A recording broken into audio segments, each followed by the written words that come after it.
ये है एक यहाँ से आगे फिर स्कूल है सर, स्कूल की यहाँ से आगे दो मिसिंग है सर। एक कमरे नीचे मेरे घर के पास में तो कमरे के अंदर। तो सड़क कम से कम यहाँ पर रिस्टोर हो सके तो हमने इस सड़क के काम करने के लिए यहाँ पर मशीन भेजी, लेकिन कुछ नेता जो सत्ता पक्ष के हैं, प्रभावशाली नेता हैं, उन्होंने इस सड़क को रोका क्योंकि जमीन के विवाद को लेकर के यहाँ कहा कि ये जमीन हमारी है, इस जमीन से हम सड़क नहीं जाने देंगे। जब गांव वालों ने मांग की प्रशासन से, एसडीएम से मिलकर के, एक्सचेंज से, एससीपीडब्ल्यूडी से, तो पंचायत के प्रधान के ऊपर एफआईआर दर्ज कर दी गई। नेता प्रतिपक्ष जयराम ठाकुर अपने गृह विधानसभा क्षेत्र सराज के आपदाग्रस्त क्षेत्रों में हुए नुकसान के बाद चल रहे राहत कार्यों का मुआयना करने पहुंचे थे। जयराम ठाकुर ने पांडवशिला में लोगों से मुलाकात की, इसके साथ ही वहां मौजूद ग्रामीणों की हौसला अफजाई भी की। इस दौरान जयराम ठाकुर ने अपनी बात भी रखी। देखें सीधे सराज से संजीव की ये रिपोर्ट।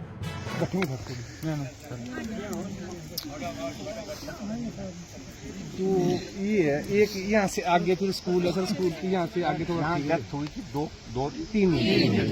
दो मिसिंग है सर। एक कमरे नीचे मेरे घर के पास में तो कमरे के अंदर ना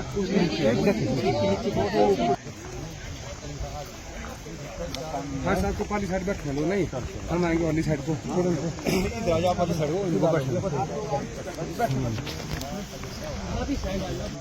आज अपने सराज विधानसभा क्षेत्र के अंतर्गत में यहाँ पांडवशिला जो जंजैली के पास हमारा एक बहुत प्रसिद्ध स्थान है, उसके पास हूँ और वहाँ से एक ये सड़क शुरू होती है और ये सड़क जो है रुशाड़ा गाड़ के नाम से जानी जाती है। मेरे आगे जो है यहाँ पर ऊपर गांव है जहाँ लगभग यहाँ से घंटा डेढ़ घंटा पैदल चलने के लिए लगता है। गांव वालों की मांग पर बहुत पहले हमने ये सड़क बना करके तैयार की थी, लेकिन अब की बार बारिश के मौसम में पूरी ये सड़क तो बह गई, लेकिन ये छोटा सा नाला इस तरह से विराट रूप धारण करके बहुत बड़ा नुकसान करके गया है। 3 लोगों की जिंदगी यहाँ पर इस जगह गई है और 3 में से एक का शव मिल पाया, 2 की अभी तक भी तलाश बाकी है। यहाँ मैं विशेष तौर से इस बात को लेकर के आज यहाँ पर पहुँचा हूँ क्योंकि यहाँ आना नहीं हो पाया था मेरा, कि गांव के लोगों ने, पंचायत के लोगों से, मेरे साथ पंचायत के प्रधान जी भी बैठे हैं, सब लोगों की मांग थी कि सड़क चले गई, घर बहुत सारे बह करके चले गए, बहुत सारे पशु यहाँ पर, एक ही घर से यहाँ पर 6 गाय चले गई और भी बहुत बड़ा नुकसान हुआ, बाग बगीचे का भी नुकसान हुआ। लोगों की मांग थी कि अब जो नुकसान हो गया वो हो गया, लेकिन अब आने जाने के रास्ते कोई भी नहीं रह गए हमारे पास, तो सड़क कम से कम यहाँ पर रिस्टोर हो सके। तो हमने इस सड़क के काम करने के लिए यहाँ पर मशीन भेजी, लेकिन कुछ नेता जो सत्ता पक्ष के हैं, प्रभावशाली नेता हैं, उन्होंने इस सड़क को रोका क्योंकि ज़मीन के विवाद को लेकर के यहाँ कहा कि ये ज़मीन हमारी है, इस ज़मीन से हम सड़क नहीं जाने देंगे। और मुझे हैरानी इस बात को लेकर के है कि ये सड़क पहले बन चुकी थी, जिस पर गाड़ियाँ चलती थी, लोग अपना आने जाने का माध्यम जो है उस सड़क के माध्यम से ही था, लेकिन कहा कि इसका फॉरेस्ट की क्लियरेंस नहीं थी और ये सड़क जो है वॉल्यूशन में रिकॉर्डेड है। सरकार का दबाव फॉरेस्ट डिपार्टमेंट के अधिकारियों के ऊपर इस कदर डाला गया और एक भी घास का तिनका यहाँ बचा नहीं है, फॉरेस्ट की कोई चीज़ यहाँ पर बची नहीं है, लेकिन उसके बावजूद भी इस सड़क को रिस्टोर करने का काम जो चल रहा था उसको रोक दिया गया। और यहाँ तक कि जब गांव वालों ने मांग की प्रशासन से, एसडीएम से मिलकर के, एक्सचेंज से, एससीपीडब्ल्यूडी से, तो पंचायत के प्रधान के ऊपर एफआईआर दर्ज कर दी गई। अभी इस संदर्भ में मैं कम से कम 10 बार से ज़्यादा प्रशासन के अधिकारियों से बातचीत कर चुका हूँ, चाहे वो एसडीएम है, चाहे वो डिप्टी कमिश्नर है, एक्शन पीडब्ल्यूडी है, एससीपीडब्ल्यूडी है और पीडब्ल्यूडी मंत्री तक भी बात की मैंने। और मैंने इस बात को ले फॉरेस्ट डिपार्टमेंट के डीएफओ हैं, सब लोगों से बात करने के बाद आज तक ये समझ में नहीं आ रहा है कि सड़क को रोका क्यों जा रहा है। मामला हाई कोर्ट में गया, हाई कोर्ट में सुनवाई हुई और हाई कोर्ट ने सुनवाई के पश्चात आदेश दिया है कि इस सड़क को रिस्टोर करने के लिए हम और कुछ नहीं कहना चाहते हैं, लेकिन कम से कम एम्बुलेंस रोड के लायक इसको यहाँ पर बनाने की इजाजत दी जाए। इसको तुरंत एम्बुलेंस रोड को बना करके तैयार किया जाए।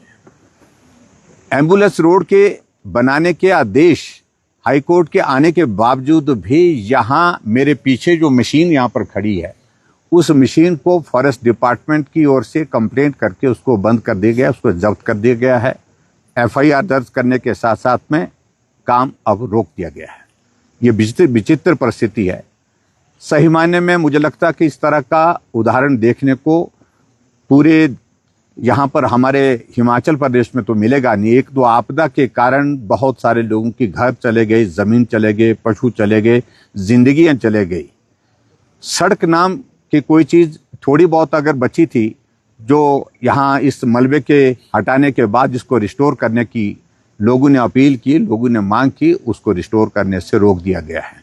कहा कि ये फॉरेस्ट की लैंड है। फॉरेस्ट का नामो निशान यहाँ पर नहीं है।